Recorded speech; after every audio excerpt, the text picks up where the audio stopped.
experts. Bush groping allegations would be hard to prosecute.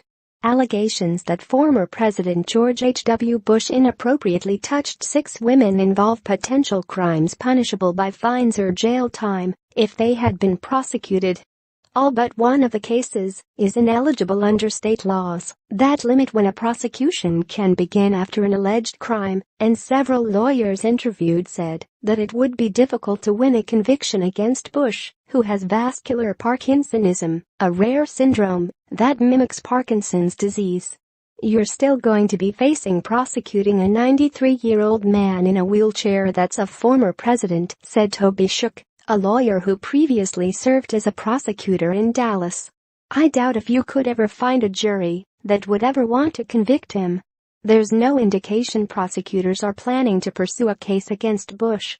Jordana Grolnick, an actress who alleged that Bush groped her behind last year as his wife, Barbara, stood nearby, told the Associated Press that she has no plans to report the 41st president to authorities. That appears to be the only incident that hasn't reached the local statute of limitations on how long a crime can be prosecuted after it occurs. The 6 incidents occurred in 3 states over a decade. In all of the cases, the women say Bush touched their buttocks as they stood next to him to take photos. All 3 states have laws against touching someone without their consent. The women's stories broadly follow the same outline. Bush patted them below the waist as they stood next to him to take photos, sometimes with a joke about his favorite magician or writer being named David Copperfield. Bush has issued repeated apologies through a spokesman to anyone he has offended. The spokesman, Jim McGrath, said in a statement last month that Bush has used a wheelchair for roughly 5 years and that his arm falls on the lower waist of people with whom he takes pictures. In a statement Monday, McGrath said, George Bush simply does not have it in his heart to knowingly cause anyone distress, and he again apologizes to anyone he offended during a photo op. McGrath did not respond to a request for additional comment Tuesday. Actress Heather Lind was the first to accuse Bush of groping her, saying in an October 24 Instagram post that Bush touched me from behind and told a dirty joke while they posed for a photo at a Houston screening of the AMC television series Turn. 5 more women have come forward since then, including Roslyn Corrigan, who told Time magazine Monday that Bush groped her as they took a photo in 2003, when Corrigan was 16, during an event in the Woodlands, a Houston suburb.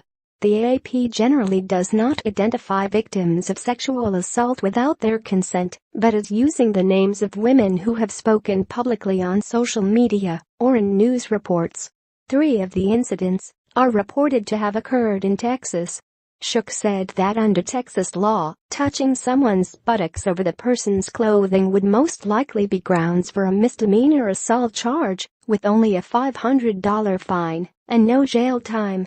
In Maine, where Bush is accused of grabbing 2 women, those allegations could give rise to a charge of assault or unlawful sexual touching, punishable by up to a year in jail, said Walt Mickey, a defense attorney in Augusta, Maine.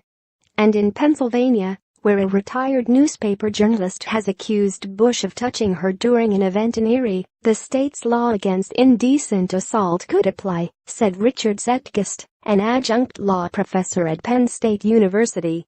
A key question in any prosecution, the lawyer said, would be whether the suspect touched the victim for sexual gratification or by accident.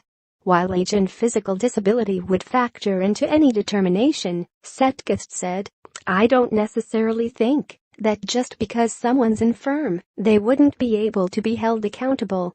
Bush, who served as president from 1989 to 1993, is a beloved figure in both Texas and Maine, the 2 states where he lives.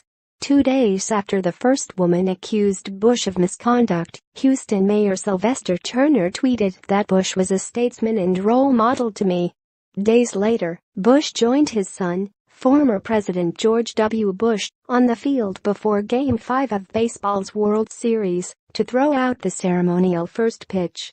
Follow Merchant on Twitter at http://www.twitter.com/namanmerchant. Sign up for the AP's weekly newsletter showcasing our best reporting from the Midwest and Texas. http://appen.ws/2u1rmfv